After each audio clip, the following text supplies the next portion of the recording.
That is very easy in Philippines. They will think you're a spy. Is life imprisonment here in Egypt. You will pay $1,000 for the item that you take and you can take it out from the country. Why you're going to climb for this? It's not a mountain that you're gonna climb like that, right? It's easy yan. It's our life. They don't care. But here in Egypt, it's a very, very big haram. It's very illegal here in Egypt.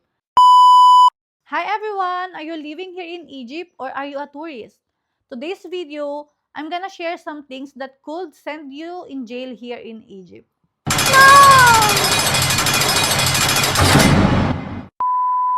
Some of these things might really surprise you a bit. Same like me guys, nung first time ko malaman about some of those, like, I am, what? That is very easy in Philippines. But here in Egypt, it's a very big deal on the country. So let's talk about this. First is filming or taking a photograph sa mga police station and military installation or government infrastructure. Napaka-prohibited niyan dito sa Egypt, guys. It's very prohibited. So, these things might send you in jail. You will have to face a very severe penalty in case na mahuli kayo. Maybe you are thinking why. It's just a simple photo or simple filming. But here in Egypt, it's a very big no because of their national security. They are really very strict on this, guys, because they also need to protect the management and the sensitivity of their technology, or, security, the country. Maybe uh, they will think you're a spy from the other country, especially with their enemies country. So try to avoid taking photos or filming in those area, police station, military station. Please avoid it for your safety.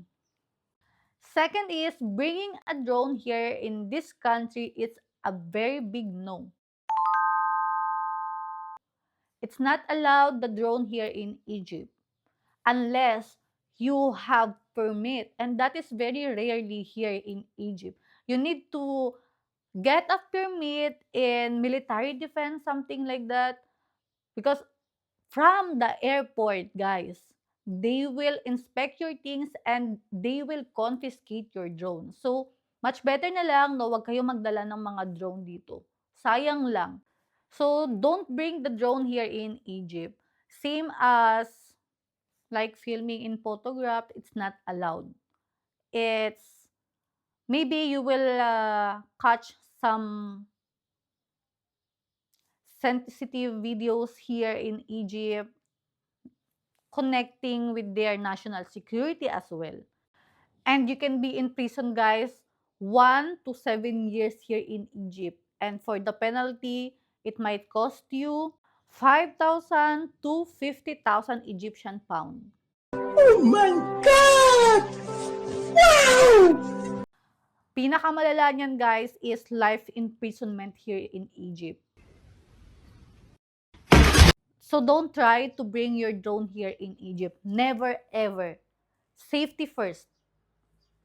Third is you're not allowed to take any sea treasure here in Egypt. Same as well in Philippines, you're not allowed because it's their national heritage. They need to protect their environment. So you're not allowed to get any coral, shells, or fish. Even the sands, you're not allowed to take it. If you get these things, guys, here in Egypt, and they catch you in the airport, like for remembrance or something, especially also for us Filipinas, we like remembrance from this country. In that case, you will pay $1,000 for the item that you take and you can take it out from the country. But it's really not allowed, guys. It's like, it doesn't mean that the others, they get it, so you will get it as well. They pay and you will pay as well. It's also depend on the situation, but most of the time, it's really no. So it's a big no for taking any sea treasure here in Egypt. It's for your safety as well. It's better to live with the peace here in Egypt. Next is no climbing in the pyramid in Giza. Of course, it's for your safety as well. It's common sense. How can you climb the pyramid? It's dangerous. This is their cultural Asian history. You need to respect them. In every country, they have these historical things, and you need to respect them. Why you're going to climb for this? It's not a mountain that you're gonna climb like that, right? It's very important, guys, your life in this case, and it's for your own protection. Just please respect, guys, Egypt, this the pyramid, this history of them 4,500 years ago. Respect. Last but not the least is living with your Egyptian partner here in Egypt.